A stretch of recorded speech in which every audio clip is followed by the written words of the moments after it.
ਸਬਦੋਂ ਵੱਡੇ ਭਾਗ ਗੁਰ ਸਿੱਖਾਂ ਕੇ, ਸਬਦੋਂ ਵੱਡੇ ਭਾਗ ਗੁਰ ਸਿੱਖਾਂ ਕੇ।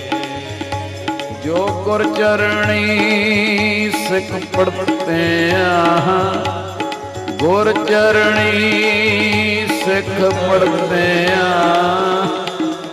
ਸਬਦੋਂ ਵੱਡੇ ਭਾਗ ਗੁਰ ਸਿੱਖਾਂ ਕੇ।